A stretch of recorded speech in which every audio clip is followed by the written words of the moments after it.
זה 24/7, אלעד, יואב, נטע, כולם נמצאים סביב הדבר הזה, וזו הזדמנות להגיד להם תודה במקום שהם חוטפים בו לא מעט. אגב, גם לי יש לא מעט ביקורת, אבל אני אחסוך אותה, כי זה לא מקום נכון. אנחנו בתקשורת יומיומית על הפתרון הזה, שאנחנו נמשיך. אז שוב,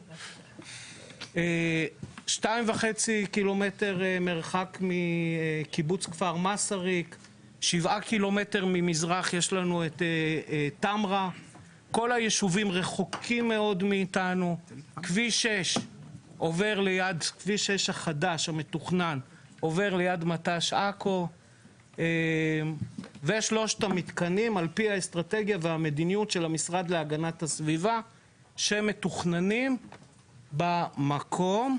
רגע, איך זה עובד?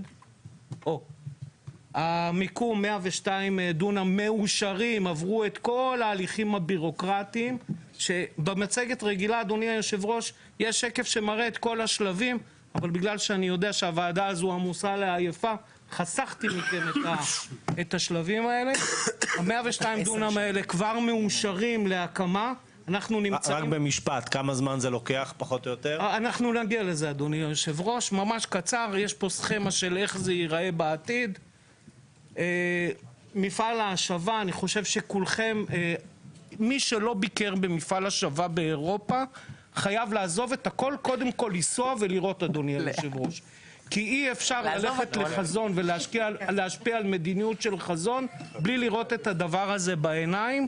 כאן תוכלו לראות תמונה שלנו על גג מפעל לוצרן, שגם הופיע במצגת של יואב. ממש אפשר לנשום את האוויר מתוך הערובה.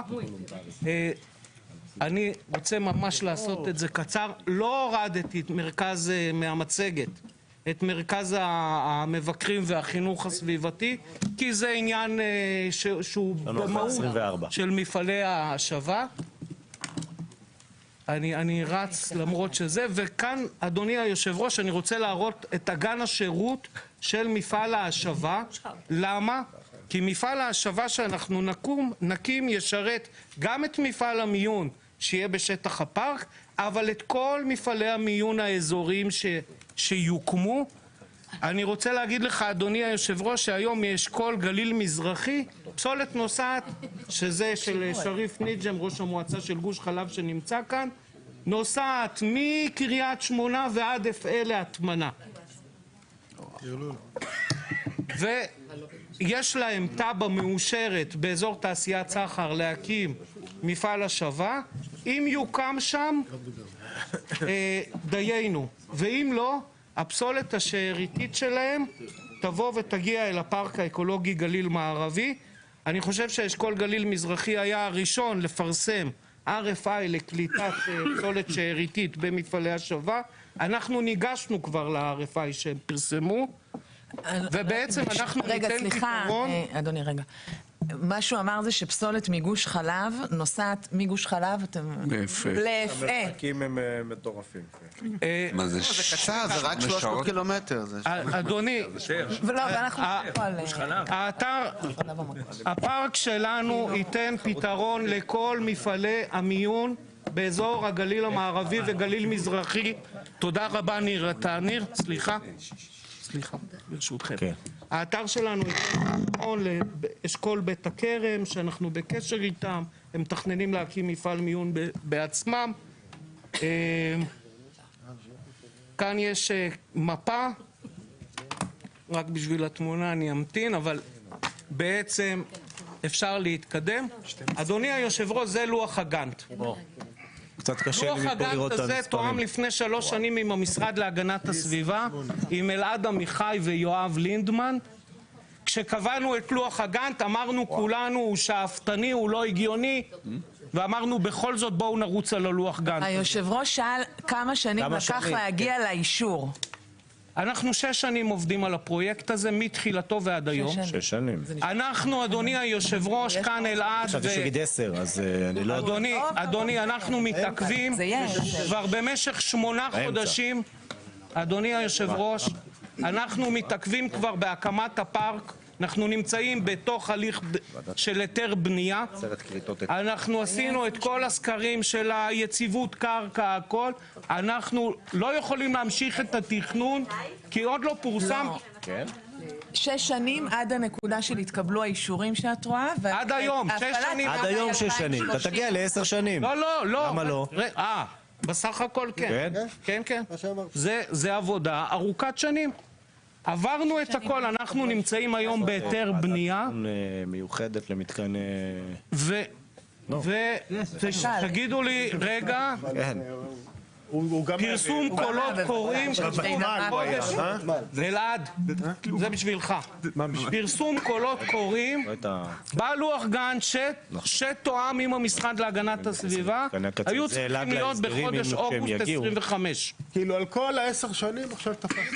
לא, כי אנחנו מתעכבים ב8 חודשים. אדוני, אם מדברים על משבר כל כך עמוק. את המתקני קצה, זה אירוע שהוא משמעותי. אז אל תדליק. אם זה תשתית חיונית. זה מה אתה מדליק? נכון, מה? תשתית חיונית. אומר לי תירגע. סמכו עד עכשיו 3 יזמים לתכנן בוות"ל תשתיות לאומיות לטיפול בפסולת. כן, אבל הם בוות"ל עכשיו בהסדרים ביקשו רק את המטמנות, ואנחנו... לא, מה פתאום? הוספנו את המטמנה. הוספת את המטמנה אחרי המתקנים שקיימים? זה כבר היה משנה שעברה. אנרגיה, פסולת, אורגני, וזה נמצא בבנייה. המתקן הזה נחשב כתשתית חיונית? והוא בוועדה המיוחדת לוקח 10 שנים? הוא הלך למסלול מאוד מיוחד, וגם לפי דעתי שצריך לאמץ אותו. פורצים פה כמה וכמה. אוקיי.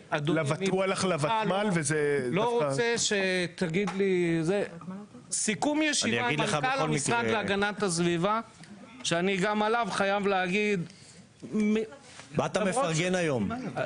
לרמי חייבים לפרגן, כי הוא בא לא מהתחום, והוא נכנס עמוק לתוך התחום, ואני רוצה להציג לכם, באוגוסט ישבנו איתו, והוא כותב, מהלך קידום הפרויקט נתפס כהזדמנות לגיבוש מודל פעולה לפרויקטים דומים בעתיד, תוך שילוב יזם חזק ובעל קרקע עם מעורבות המדינה, במטרה ליצור ודאות בשוק הפסולת הרגיש.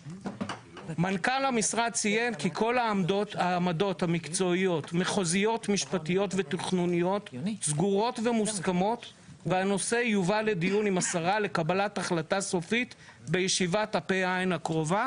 זה אחרי שסגרנו בגדול את המודל הכלכלי של המתקן השבה עם היועצים הכלכליים של המשרד ועם עידו מור ממשרד האוצר.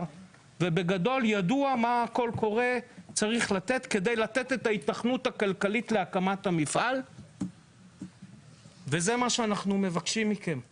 כדי שאנחנו נוכל להקים את המפעל ולהתחיל להריץ אותו תוך 3 שנים, אנחנו חייבים באופן דחוף פרסום של הכל קורא. הוא נמצא, הוא קיים, השרה לפני שבועיים הצהירה שהולכים לפרסם אותו תוך חודש. אני אומר לך, אדוני יושב ראש הוועדה, אנחנו מתעכבים ב8 חודשים. והיות והשרה והמשרד הצהירו לפני שבועיים שמפרסמים את הכל קורא בעוד חודש, נשאר עוד שבועיים, אני ממש מבקש בכל לב, בשם כולנו, בשם לפתור את המשבר בגליל המערבי, תפרסמו את הכל הקורא. כי לא יוקם הפארק ללא ההיתכנות הכלכלית, כל המפעלי מיון, כל התשתיות, בלי קולות קוראים, בלי תמיכה ממשלתית, לא יוכלו, אין כסף. כן. המתקנים האלה חייבים את התמיכה של המשרד, ובאתי להגיד תודה. יצא? שבועיים זה יצא? לא, אבל תתקדם. לא, מה זה אמור לצאת... אז בוא נדבר על זה. אם זה ייתקע, זה ייתקע לדורות, זה צריך לצאת, וצריך תשובות ברורות וחדות, ואני אשמח להתלבש בהמשך הדברים שלו.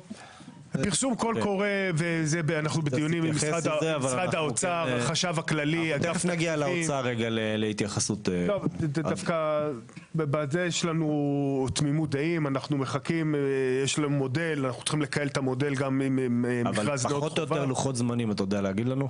בזמן הקרוב מאוד. בעזרת השם או... לא, בעזרתנו, בעזרתנו. הוא בטוח יעזור, אבל בעזרתנו. אתה יודע, כשלא רוצים זה, אז אתה אומר לא, הנה, השם של מי רק? לא בעזרה, אם ירצה. אם ירצה השם. במרץ לא אמרו איזה שנה. זה כבר שהמצב חמור יותר. רונית, את רוצה להתייחס ואחר כך נקפוץ רגע למינהל התכנון. אני רק מודה לכם מאוד על הזמן.